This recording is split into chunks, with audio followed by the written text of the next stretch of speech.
ना दौलत से ना शोहरत से, ना दौलत से ना शोहरत से, ना बंगला गाड़ी रखने से, मिलता है सुकून दिल को परोपकार करने से, परोपकार करने से। हेलो फ्रेंड्स, मैं हूं अलका यादव और जैसा कि आप सबको पता है कि हर सप्ताह मैं आप सबके लिए लेकर आती हूं एक मोटिवेशनल स्टोरी।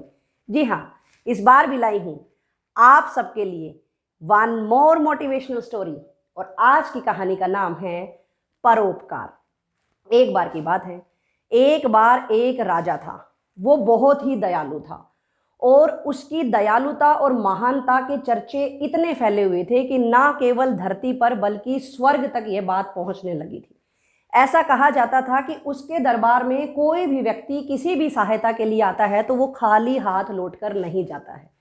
यह बात जैसे ही स्वर्ग तक पहुंची, इंद्र भगवान के दिमाग में एक बात बार बार आने लगी कि क्या ये राजा वास्तव में ही दयालु है या कोई पाखंड रचा रहा है, लोगों को मूर्ख बना रहा है। उसने सोचा क्यों ना इस राजा की परीक्षा ली जाए। इसके बाद इंद्र ने राजा की परीक्षा लेने के लिए अग्नि देवता को अपने साथ मिला लिया। जैसे ही वो दोनों देवता धरती पर आए, अग्निदेव ने कबूतर का रूप धारण कर लिया और इंद्र भगवान ने बाज का रूप धारण कर लिया। और इस तरह से बाज बने इंद्र भगवान, अग्नि देवता जो कबूतर बने हुए थे उनका शिकार करने के लिए उनके पीछे पीछे उड़ने लगे। इस तरह से अपनी जान बचाते हुए वो कबूतर राजा के दरबार में आ पहुंचा और राजा के पैर के ऊपर जाकर बैठ गया। और जैसे ही राजा ने कबूतर को देखा, कबूतर ने राजा से कहा कि आप मेरी जान बचाइए, मेरे पीछे बाज पड़ा हुआ है और वो मेरा शिकार करने ही वाला है। कबूतर की बात सुनकर राजा ने उसको कहा, तुम बिल्कुल शांत रहो, आराम से रहो, अब तुम मेरे पास आ गए हो और मैं तुम्हें वचन देता हूं कि तुम्हारी जान को कोई खतरा नहीं है। इसके बाद थोड़ी ही देर में पीछा करते करते बाज भी वहां पर आ गया और बाज ने राजा को कहा कि यह कबूतर मेरा शिकार है, आप इसको मुझे दे दें। तो इसके बाद राजा ने उसको कबूतर देने से मना कर दिया। बाज ने कहा कि यह मेरा शिकार है, इसको खाकर मैं अपनी और अपने बच्चों की भूख मिटाऊंगा, नहीं तो हम मर जाएंगे। राजा ने कहा कि नहीं, कबूतर को तो मैं नहीं दे सकता हूं, मैंने इसको वचन दिया है कि मैं इसके प्राणों की रक्षा करूंगा। इसके बाद बार बार बाज उनसे ये मांगता रहा। इसके बाद राजा ने थोड़ी देर के लिए कुछ सोचा और फिर राजा ने कहा कि मैं तुम्हें कबूतर के बराबर ही मांस दे दूंगा, तुम उसको खाओ और अपने बच्चों की भूख मिटाओ। यह बात सुनकर बाज को भी लगा कि मुझे तो मांस मिल रहा है, लेकिन वो कोई साधारण बाज तो था नहीं, वो थे इंद्र भगवान। उन्होंने राजा से कहा कि ठीक है, मैं आपकी ये बात मान लेता हूं कि आप मुझे कबूतर के बराबर मांस दे देंगे, लेकिन मेरी एक शर्त है।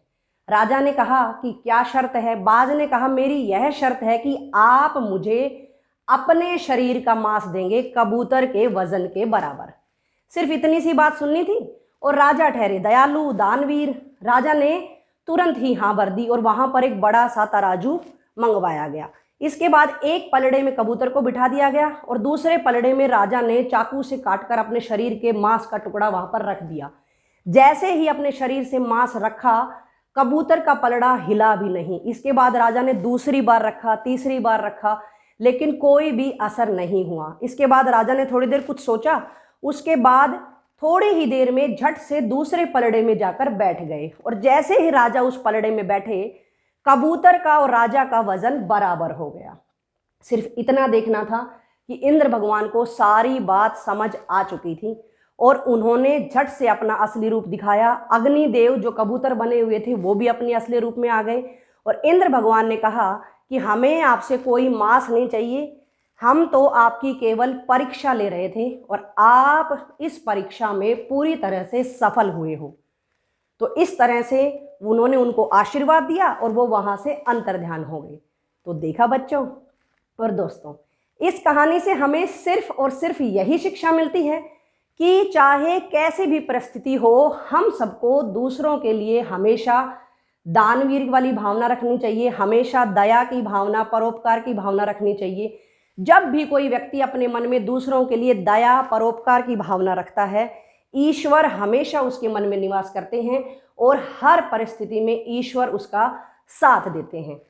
अंत में केवल 2 पंक्तियों के साथ अपनी कहानी को विराम देना चाहूंगी। अंदर से निकाल कर अपने अहंकार को जरा हल्का तो कीजिए, एक बार परोपकार करके तो देखिए, एक बार परोपकार करके तो देखिए।